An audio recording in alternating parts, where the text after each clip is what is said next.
You didn't get a chance to see Tiyon a whole lot in the spring because of the injury.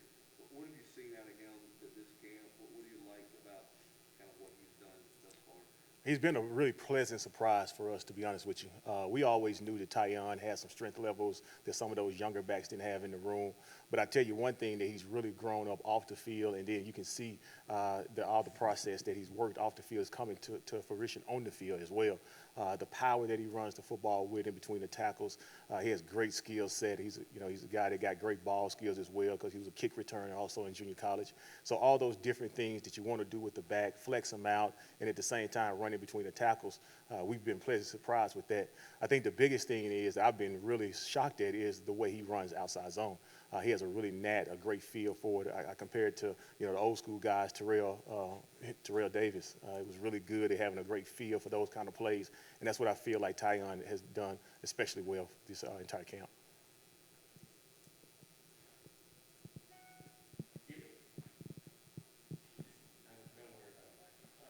Coach, if you would, do you feel like Evans is a short yardage running back? Do you feel like you have to have one of those? And secondly, how much blocking do you add to the running back position? Well, I think Tiyon can do it all, to be honest with you. Not only just short yardage, every down back, whether it's first or second down. I feel like he's a guy, he's got the body type, he's got the skill set where you really don't ever have to bring him out of the game. And, as we recruit, we're looking for guys that are really more all-purpose backs that we never have to take out the game. From a protection standpoint, we ask them to really be in tune and really be savvy about protections. We kind of take pride in making sure the quarterback is upright. So that last line of defense, after the offensive line has identified who they're going to protect with, we got to make sure that we are all on board as far as whether it's a safety or a linebacker. And even sometimes we get those different matchups. So those guys really have to be in tune protectionally wise. We don't have a ton of protections, but we do have enough to make sure that you have to be on your toes and you have to be in tune to all the different things that's going to happen with the defense. Hey, Coach, just break me down, or as much as you can, just how much you all like to use the backs out of the backfield in the pass game. It seems like that this offense is going to allow those guys to kind of get out and create in space in the throw game. We've been very blessed. We've been very fortunate. We got a few backs in that room that played some former receiver back in high school, like a Jabari. We got some guys that have elite ball skills, like I talked about earlier with Tiyon being able to catch the ball. I think that has to be really a big part of what we do. When you talk about creating those mismatches on the defense, those linebacker-type bodies, that's really big for us to make sure that we can find those different matchups. We got about 3, maybe even 4 guys in the room right now that can all do those different array of things coming out the backfield, whether we already flex them out or whether we bring them out the backfield to try to create those matchups, getting those indicators like we always talk about from the defense, what coverage is going to be in. And I think when you add that tool to your offense, I think you got a chance to be really special because you can really keep the defense off balance.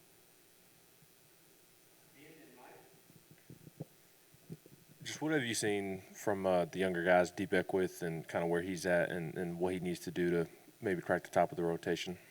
I think the small attention to detail. I think Dee Beckwith and some of those other guys as well, they're still young at the position. I think we forget that a ton, that those guys are still trying to learn exactly how being a college football player works as far as playing that position. It's a lot more on them than in high school. I've been fortunate. Dee Beckwith is a former quarterback as well, so he has a really good idea and a really good vision of the big picture and how it all fits together. So just learning the small details of playing the running back position is really critical. The physicality of playing the running back position is a little bit different at this level, obviously, than where they came from. Sometimes even with a guy like Tiyon, just being physical at this level as opposed to in the junior college level, you're playing against guys that are going to be potential NFL players. So getting used to, like we say in special teams a ton, is running through the smoke a lot of times when things look cloudy. We got to get used to that with some of those younger guys and playing with great pad level as well. Some of those guys are usually been the biggest and the fastest and the strongest where they came from, but now playing with better pad level because they're going to be playing against guys that are usually probably a little bit stronger, maybe even a little bit faster in some instances than they are. I wanted to ask about Dee Beckwith as well. What are the challenges and also the benefits of being a 6'5", 230-pound guy playing running back? Yeah, I think one of the benefits is just from a protection standpoint. When he goes to protect with long arms, it's just like being a boxer with their wingspan to protect. He does a really good job from a protection standpoint.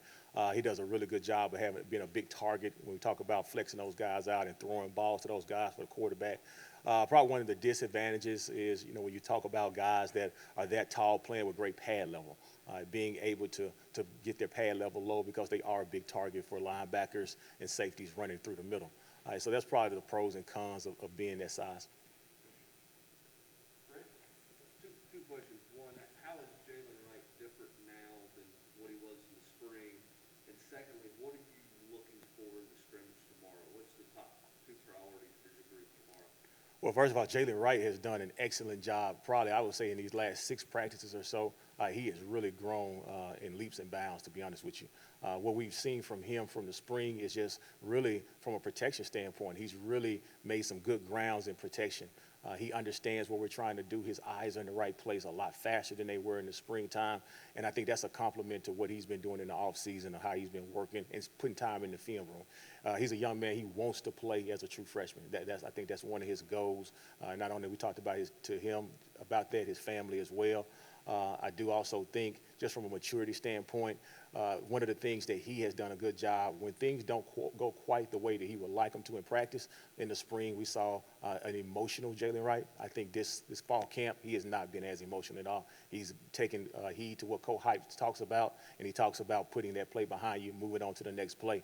And I think that's what Jalen Wright has been most impressive of right now. He's putting one good practice on top of another one. He had another good one today as well. Tomorrow from the spring scrimmage, from the fall scrimmage, I think the biggest thing we're looking for is our tempo. Right now, our backs, we're doing a great job of getting lined up and understanding what's going on and processing information as fast as we should.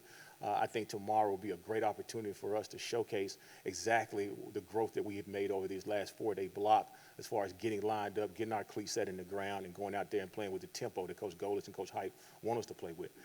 I think that's going to be the biggest thing for us tomorrow as far as the obvious, as far as tough runs, playing through some adversity, all those different things.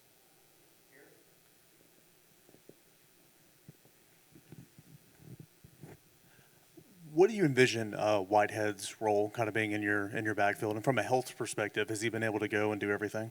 He has. He's been really good this fall camp. He's been doing some really good things for us. The thing that I knew that Laneith was going to add to us was a physicality in their run game. Being a former linebacker playing on the defensive side of the ball, you can tell when he touches the ball, he brings a different aspect of the game as far as finishing the runs. Now, he's just like Dee Beckwith from a standpoint of learning how to play with great pad level. He still has to get used to that at this level, but the physicality when he does run and when he understands what he's supposed to do, it's been really exactly what I thought he was going to add to the table.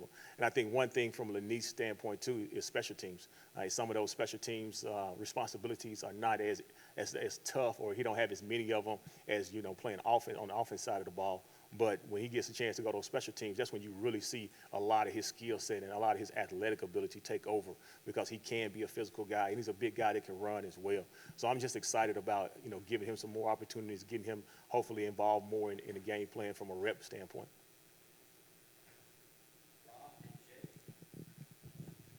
After last Thursday's scrimmage, Coach Heupel mentioned Jabari and Tiyon specifically as being productive. Was that, and I think a lot of us interpreted that as they kind of separated themselves a little bit. Is that the case, or is your depth chart still pretty fluid?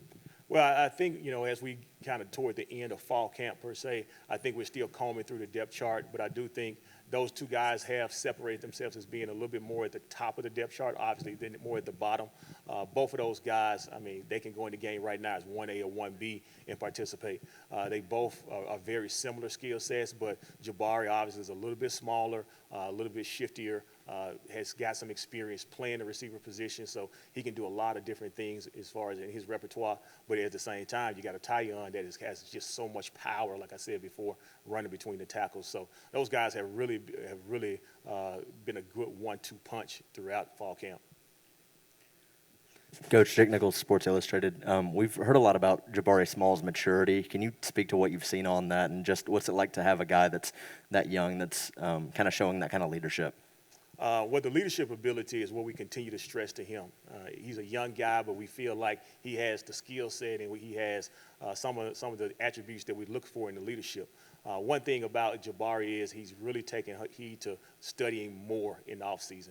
When you look at where he was when we came in the spring, We evaluate him in the spring. We have those conversations with him, what he needs to build on and what he needs to grow with. And one of those things was, hey, we need you to be more of a leader, and we also need for you to make sure that you study different running backs in the league and at the college level to make sure that you're on point of what you're trying to do. And that's what I've seen. I've seen that in the summertime. I've seen that turn over into his game as far as when we get on the field. You can see that he has a really he has a better understanding of what we're trying to do. And that just comes from film study. That comes from understanding what we're trying to teach him, and it comes from him studying the game. And, you know, he has a great background, great lineage as far as a lot of his family members play at a really, really high level. So, you know, I'm sure they're talking to him as well. But I've been really pleased with his maturity and what he's been able to bring to that room overall. More of a leader by example. He's not a rah-rah guy. He doesn't talk a whole lot. But, you know, if you just watch the way he goes about carrying on his business, you can tell that other guys are picking up some of those traits. We'll finish with Jimmy right here. Coach, would you like to get Small and Evans on the field at the same time? I would love to. I would love to. Like I said before, I think we got not only Jabari and Tiyon, Jalen Wright has continued to come along, and you know, even a Marcus Pierce, a guy that had some good clips in the spring as well. But I do think that there will be an opportunity for Tiyon and Jabari to contribute at a high level, and being that 1-2 combination on the field at the same time, I think that would be really cool.